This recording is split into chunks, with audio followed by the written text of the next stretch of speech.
SASDOவின் பிரதான செய்திகள். முதலில் தலைப்புச் செய்திகள். ஓரிரு நாட்களில் நாட்டை கட்டியெழுப்ப முடியாது தேசிய மக்கள் சக்தி தெரிவிப்பு. தமிழரசு கட்சியின் தேசிய பட்டியல் உறுப்பினர் அறிவிப்பு. இலங்கையில் அதிகரிக்கும் வைரஸ் காய்ச்சல் எச்சரிக்கை விடுவித்துள்ள சுகாதார தரப்பினர். ஜாலி ராணுவ பயிற்சி வீரர்களுக்கு ஏற்பட்ட பயங்கரம். போதைப் பொருளுடன் சிக்கியது படகு. இஸ்ரேல் பிரதமர் வீட்டின் மீது மீண்டும் குண்டு தாக்குதல், உச்சகட்ட பதட்டம். தொடர்பன விரிவான செய்திகள். தாயக செய்திகள். ஓரிரண்டு நாட்களில் நாட்டை கட்டியெழுப்ப முடியாது என தேசிய மக்கள் சக்தி தெரிவித்துள்ளது. தேசிய மக்கள் சக்தியின் புதிய நாடாளுமன்ற உறுப்பினர் சமந்த வித்யாரட்ன இந்த விடயத்தை தெரிவித்துள்ளார். 76 வருடங்களாக அளிக்கப்பட்ட இந்த நாட்டை ஒரு வருடத்திலேனும் மீட்க முடியாது என்று அவர் குறிப்பிட்டுள்ளார். நாட்டை கட்டியெழுப்பு நடவடிக்கை அரசாங்கத்தினால் மட்டுமே செய்யக்கூடிய விடயமல்ல என்று அவர் சுட்டிக்காட்டியுள்ளார். நாடாளுமன்ற தேர்தல் வெற்றியின் பின்னர் மக்களுக்கு நன்றி பாராட்ட நிகழ்வில் பங்கேற்ற போது அவர் இந்த விடயத்தை குறிப்பிட்டுள்ளார். பாரியளவிலான மோசடிகள் தொடர்பில் விசாரணைகளை நடத்தி நடவடிக்கை எடுக்கப்படும் என்றும் அவர் தெரிவித்துள்ளார். தமிழரசு கட்சியின் தேசிய பட்டியல் ஆசனத்தை வைத்தியர் ப. சத்தியலிங்கத்துக்கு வழங்க கட்சியின் அரசியல் குழு தீர்மானித்துள்ளதாக முன்னாள் பாராளுமன்ற உறுப்பினர் M.A. சுமந்திரன் தெரிவித்துள்ளார். தமிழரசு கட்சியின் அரசியல் குழு கூட்டம் வவுனியா ஈட்பொழிப்பிய குளத்தில் அமைந்துள்ள தனியார் விருந்தகத்தில் விடுதியில் இடம்பெற்றது. இதன்போது கடந்த தேர்தலில் தமிழரசு கட்சி கிடைத்த ஒரு தேசிய பட்டியல் ஆசனத்தை வழங்கும் விடயம் தொடர்பாக நீண்ட விவாதங்கள் இடம்பெற்றன. விவாதங்களின் பின்னர் குறித்த தேசிய பட்டியல் ஆசனத்தை ஏற்கனவே வன்னி தேர்தல் மாவட்டத்தில் போட்டியிட்டு தோல்வியடைந்த ப. சத்தியலிங்கத்துக்கு வழங்குவதற்கு அரசியல் குழுவால் தீர்மானிக்கப்பட்டுள்ளது. மேற்குறித்த தீர்மானம் இவ்வாறு எடுக்கப்பட்டதாக யாழ் மாவட்ட முன்னாள் பாராளுமன்ற உறுப்பினர் M.A. சுமந்திரன் ஊடகங்களுக்கு தெரிவித்துள்ளார்.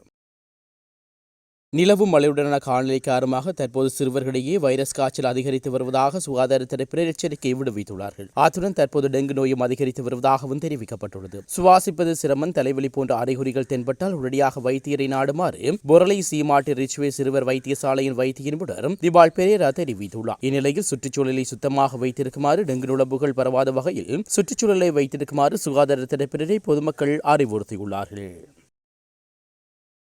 மன்னார் யாழ் பிரதான வீதி பிரியமரு கொமண்ட ராணுவ பயிற்சி முகாமில் 500க்கும் மேற்பட்ட ராணுவ வீரர்கள் தனிமைப்படுத்தியுள்ளதாக தெரிய வருகிறது. குறித்த பயிற்சி முகாமில் பயிற்சி நடவடிக்கையில் ஈடுபட்ட ராணுவ வீரர்கள் சிலருக்கு சுகையினம் ஏற்பட்ட நிலையில் அவர்கள் மன்னார் மாவட்ட பொது வைத்தியசாலையில் அனுமதிக்கப்பட்டுள்ளார்கள். இதன்போது இவர்களுக்கு முன்னெடுக்கப்பட்ட மருத்துவ பரிசோதனையின் போது அவர்கள் மூளை காய்ச்சல் ஏற்பட்டமை கண்டறியப்பட்டுள்ளது. இதை மன்னார் மாவட்ட பொது வைத்தியசாலையின் வைத்திய அத்தியஸ்தகர் வைத்தியர் அசாத் M. ஹனீபா உறுதிப்படுத்தியுள்ளார். இந்நிலையில் குறித்த பயிற்சி முகாமில் பயிற்சி நடவடிக்கைகளை நிறுத்த வைத்திய தரப்பினால் கோரிக்கை முன்வைக்கப்பட்ட நிலையில் அங்கு பயிற்சி நடவடிக்கைகள் நிறுத்தப்பட்டு அங்கிருந்து 500க்கும் மேற்பட்ட ராணுவ வீரர்கள் தனிமைப்படுத்தப்பட்டதாக தெரிய வருகிறது.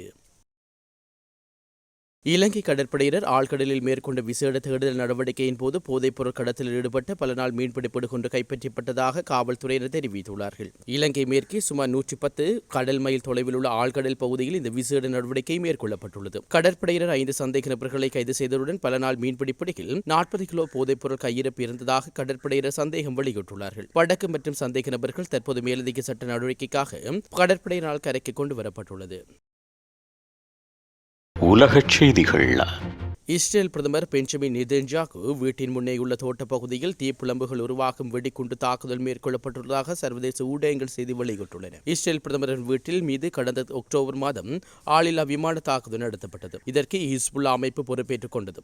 இஸ்ரேலுக்கும் ஹமாஸ் அமைப்பினருக்கும் இடையே ஓராண்டுக்கு மேலாக போர் நீடித்து வருகிறது. இந்நிலையில் இஸ்ரேல் பிரதமர் பெஞ்சமின் நெதன்யாகு இல்லத்தில் மீண்டும் தாக்குதல் நடத்தப்பட்டுள்ளது. மத்திய இஸ்ரேலில் உள்ள சிரேசியா நகரத்தில் நெதன்யாகு வீட்டுக்கு வெளியே உள்ள முற்றத்தில் பிளேஸ் எனப்படும் தீப்பிழம்புகள் கிளம்பும் பாம் விழுந்து தீப்பற்றி எரிந்துள்ளது. இது தொடர்பான கட்சிகள் தற்போது சமூக வலைதளங்களில் வெளியாகி பெரும் பரபரப்பை ஏற்படுத்தியுள்ளது. இந்த தாக்குதல் மிகவும் தீவிரமான விஷயம் எனவும் ஆபத்தை அதிகரிக்கும் செயல் எனவும் இஸ்ரேல் பாதுகாப்பு படை தெரிவித்ததுடன் இது தொடர்பான விசாரணைகளையும் இஸ்ரேல் பாதுகாப்பு படை மேற்கொண்டு வருகிறது. எனினும் இந்த தாக்குதலுக்கு பின்னணியில் யார் உள்ளார்கள் என்ற விவரம் தற்போது வரை வெளியாகவில்லை.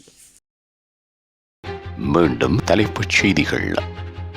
ஓரிரு நாட்களில் நாட்டை கட்டியெழுப்ப முடியாது தேசிய மக்கள் சக்தி தெரிவிப்பு. தமிழரசு கட்சியின் தேசிய பட்டியல் உறுப்பினர் அறிவிப்பு. இலங்கையில் அதிகரிக்கும் வைரஸ் காய்ச்சல் எச்சரிக்கை விடுவித்துள்ள சுகாதார தரப்பினர். ஜாலி ராணுவ பயிற்சி வீரர்களுக்கு ஏற்பட்ட பயங்கரம். போதைப் பொருளுடன் சிக்கியது படகு. இஸ்ரேல் பிரதமர் வீட்டின் மீது மீண்டும் குண்டு தாக்குதல், உச்சகட்ட பதட்டம்.